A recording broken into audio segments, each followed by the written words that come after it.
ሰላም እንደምናላችሁ ክቡራትና ክቡራን፣ ዛሬ ይዤላችሁ የቀረብኩት እንደሚታወቀው በቅርቡ ንግድ ባንክ ለቤትና ለመኪና ብድር እየሰጠ ይገኛል። በአሁኑ ሰዓት ደግሞ ለገበያ ከቀረቡ ተሽከርካሪዎች መካከል በንግድ ባንክ 70-30 ብድር የተመቻቸላቸው ማለትም 30% ከፍላችሁ 70% ብድር የተመቻቸላቸው ተሽከርካሪዎች አሉ። ከነዚህ መካከል አንዱ የሆነውን ተሽከርካሪ ያሳያችኋለሁ።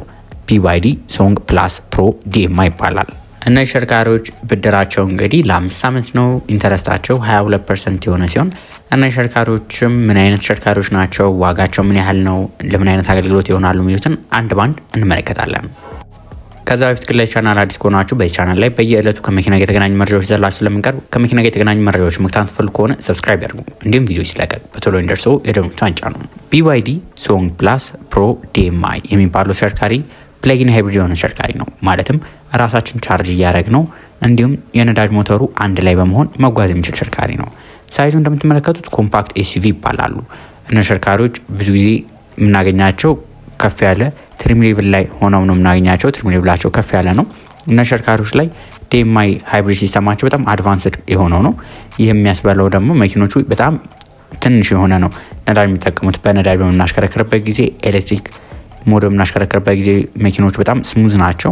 ከሌሎቹ ተሽከርካሪዎች አንጻር እነዚህ ወደ ጉልበት ሳይሆን የኃይል አጠቃቀማቸውን በትክክል ለመጠቀም ማለትም የነዳጅ አጠቃቀም እንዲሁም የቻርጃቸውን የቆጠቡ ረጅም ኪሎ ሜትር እንዲጓዙ ናቸው። ፐርፎርማንሳቸው ጥሩ ነው፣ ግን እንደ ዲኤምፒ በሚሆንበት ጊዜ ወደ ስፖርት ያደላሉ። ዲኤምአይዎቹ እንደነገርኳችሁ ወደ ኤፊሽንሲ የሚያደሉ ተሽከርካሪዎች ናቸው። እነዚህ ተሽከርካሪ ላይ ተገጥሞላቸው የምናገኘውን በምናይበት ጊዜ ባለ 1500 ሲሲ 4 ሲሊንደር የቤንዚን ሞተር ተገጥሞላቸዋል። ይሄ ግን እንደተገጠመላቸው እንደ ጄኔሬተር እንዲያገለግሉላችሁ ማሰብ ትችላላችሁ። ለኤሌክትሪክ ሞተሮቹ ለባትሪው እንደ ጄኔሬተር ሆነው እንዲያገለግሉ ነው እንጂ መኪኖቹ ራሳቸውን በራሳቸው በነዳጅ ብቻ እንዲጓዙ ታስበው አይደለም የተሰሩት። መኪናው ላይ የተገጠሙለት የኤሌክትሪክ ሞተሮች ዋነኛ መኪናውን የሚያንቀሳቅሱት ኃይሎች ናቸው። የኤሌክትሪክ ሞተሩ በመሆኑ ደግሞ ከነዳጁ አንጻር ራሱን የቻለ ጥቅሞች አሉት። በዋነኝነት የኤሌክትሪክ ሞተሩ በሚሆንበት ጊዜ ቶርካቸው በጣም ከፍተኛ ነው። ረገጥ ስናደርጋቸው ጉልበታቸው ሮጤ ማለት ነገር አላቸው። ሌላኛው ደግሞ መኪናው በምናሽከረክርበት ጊዜ ጸጥ ያሉ ተሽከርካሪዎች ናቸው። ድምጻቸው አይረብሽም የሚባሉ አይነት ተሽከርካሪዎች ናቸው። ይህም በሆናቸው መኪኖቹ የተሰሩበት ዓላማ እንደነገርኳችሁ በዋነኝነት በኤሌክትሪክ ሞት እንድታሽከረክሯቸው ናቸው። ኤሌክትሪክ የነዳጅ ሞተሩ በዋነኝነት የኤሌክትሪክ ሞተሩን አሲስት እንዲያደርግ ነው እና ደግሞ አስፈላጊ ሲሆን ብቻ መጠቀም እንዲቻል ነው። እነዚህ ተሽከርካሪዎች በጣም ነዳጅ ቆጣቢ የሚባሉ ተሽከርካሪዎች ናቸው። መኪኖቹ የተገጠመላቸው ባትሪ በምናይበት ጊዜ ሁለት አይነት አማራጮች አሏቸው። እነዚህ ተሽከርካሪዎች በምናይበት ጊዜ በ8 ኪሎዋት ሊቲየም አየን ፎስፌት ባትሪ ይመጣሉ። እንዲሁም በ18 ኪሎዋት አወር ሊቲየም አየን ፎስፌት ባትሪ ተገጥሞላቸዋል። ይህ እንግዲህ በኤሌክትሪክ ኃይል ብቻ የሚጓዙበት ርቀት ይለያያል። በ8 ኪሎዋት በሚሆንበት ጊዜ 50 ኪሎ ሜትር የመጓዝ አቅም ሲኖራቸው በ18 ኪሎዋት ባትሪ በሚሆንበት ጊዜ ደግሞ ከ100 እስከ 110 ኪሎ ሜትር የመጓዝ አቅም አላቸው በኤሌክትሪክ ኃይል ብቻ። የተቀረው በሃይብሪድ ነው። መኪኖቹ በሃይብሪድ በሚሆንበት ጊዜ እነዚህ ተሽከርካሪዎች ከ1000 ኪሎ ሜትር በላይ መጓዝ እንዲችሉ ተብሎ ነው። ይህም ማለት መኪኖቹን ብዙ ጊዜ የምናሽከረክራቸው ከተማው ሲሆን በኤሌክትሪክ ብቻ ማሽከርከር እንችላለን። ከከተማ ይዘናቸው በምንወጣበት ጊዜ ደግሞ በሃይብሪድ ሞድ በማድረግ ከ1000 በላይ ኪሎ ሜትር መጓዝ እንችላለን። ሙሉ ታንኩን ፉል አድርገ ነው፣ የነዳጁንም ባትሪውንም ደግሞ ፉል አድርገ ነው። እንደምታያቸው ባትሪያቸው 8 ኪሎዋት እና 18 ኪሎዋት ናቸው። ይህም በመሆኑ መኪኖቹን ቻርጅ ለማድረግ የሚወስደው ጊዜ በጣም ዝቅተኛ ነው የሚሆነው። ምክንያቱም እንደ ኤሌክትሪክ መኪና ረጅም ሰዓት የሚወስደው አይደለም። ይህም የሆነበት ምክንያት መኪኖቹ ባትሪ ሳይዛቸው አነስተኛ ስለሆነ ነው ማለት ነው። የእነዚህ ተሽከርካሪዎች ጉልበታቸውም ጥሩ የሚባል ናቸው። መኪኖቹ ከ0-100 ኪሎ ሜትር መድረስ የሚችሉት ከ8.5 እስከ 9 ሰከንድ ባለው ውስጥ የመድረስ አቅም አላቸው። አክሰለሬት ሲያደርጉ በጣም ስሙዝ ናቸው። በዋነኛነት ደግሞ ምቾትና ኤፊሽንሲ ላይ ፎከስ ያደረጉ ተሽከርካሪዎች ናቸው። ወደ መኪናው ውስጣዊ ገጽታ ብንገባ ደግሞ የውጫዊ እንደነገርኳችሁ አብዛኛው ነገር ስለ ቴክኒካሉ ስለነገርኳችሁ ማለት ነው። ወደ ውስጥ ስንገባ ደግሞ መኪኖቹ በጣም ሞደርን የሆነ ዘመናዊ የሆነና ቀለል ያለ ዲዛይን የBYD ተጨንቀውበታል።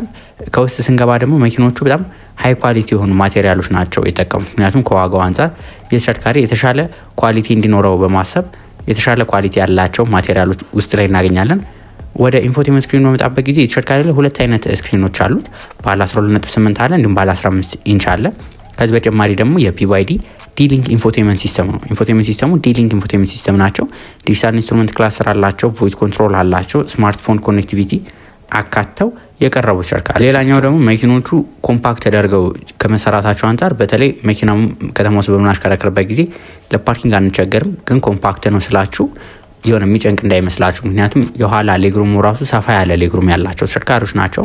ከኋላ እቃ መጫኛቸውም ተለቅ ያለ እቃ መጫኛ ያላቸው ተሽከርካሪዎች ናቸው።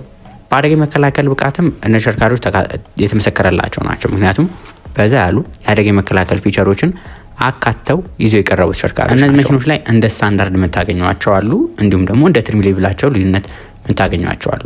የመጀመሪያው አዳፕቲቭ ክሩዝ ኮንትሮል ነው። ማለትም መኪናውን እያሽከረከራችሁ አንድ ስፒድ ላይ ለምሳሌ 60 ላይ ሴት ካረጋችሁት ፍጥነቱን በ60 ላይ መጥኑ እንዲሄድ ከፊት ካለው ተሽከርካሪ ጋር ርቀቱን ጠብቆ እያሽከረከረ እንዲጓዝ ማድረግ የሚያስችላቸው አዳፕቲቭ ክሩዝ ኮንትሮል አላቸው። ሌላኛው ደግሞ ከመስመሩ እንዳይወጣ ሌን ኪፕ አሲስት አላቸው። በመቀጠል ደግሞ መኪናውን እያሽከረከራችሁ ድንገት መንገድ ላይ ሰው ቢገባባችሁ መንገድ ላይ ራሱን ፍሬም መያዝ የሚችልበት አውቶማቲክ ኢመርጀንሲ ብሬኪንግ ተካቶለታል። ብላይንድ ስፖት ሞኒተሪንግ ተካቶለታል። 360 ካሜራም ተካቶለታል። 360 ካሜራው ግን እንደ መኪናው ትሪም ሌቭል ልዩነት ይኖረዋል። አንዳንዶቹ ላይ ልታገኙ ትችላላችሁ፣ አንዳንዶቹ ላይ ላታገኟቸው ትችላላችሁ።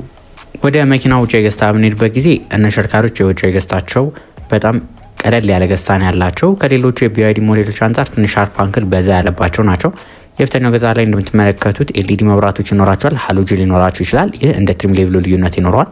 ከዚህ በተጨማሪ ደግሞ የፊተኛው ግሪል የተሽከርካሪ እንደነገርኳችሁ የነዳጅ ሞተር ስላለው እሱም መኪናውን ለማቀዝቀዝ ሲባል ራሱን የቻለ ግሪል እናገኛለን። ከፊት የተሽከርካሪ ላይ የተገጠሙ መብራቶች እንደምናያቸው ኤልኢዲ መብራቶች አሉ። እንደ ትሪም ሌቭሉ ልዩነት ይኖራቸዋል።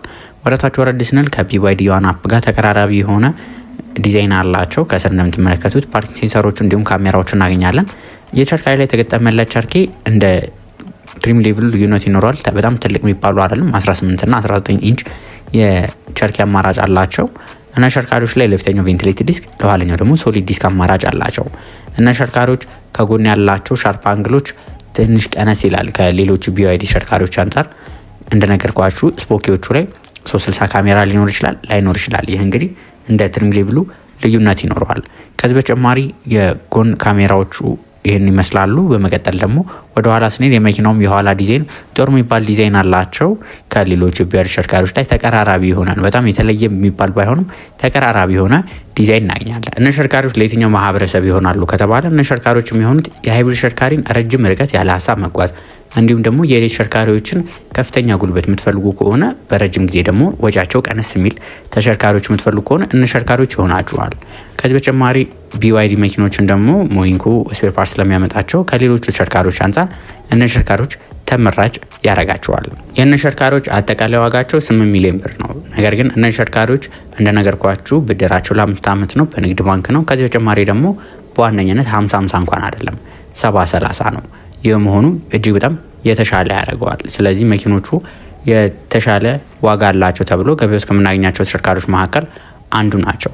ይህን ተሽከርካሪ የት እናገኘዋለን ካላችሁ የቴሌግራም ሊንክ አስቀምጥላችኋለሁ። ዛሬ የምታገኙት ስልክ ቁጥር እየደውላችሁ መኪናውን ማግኘት ትችላላችሁ። ለዛሬ ይዤላችሁ የቀረብኩት መረጃ ይህን ይመስል ነበር። ቪዲዮን ከወዳችሁት ላይክ፣ ሌሎች ደግሞ ከመኪና ጋር የተገናኙ መረጃዎች መከታተል ፈልጉ ከሆነ ሰብስክራይብ ያድርጉ። በቀጣይ ሌሎች ከመኪና ጋር የተገናኙ መረጃዎች እስከምንገናኝ ድረስ መልካም ሁሉ ተመኘው።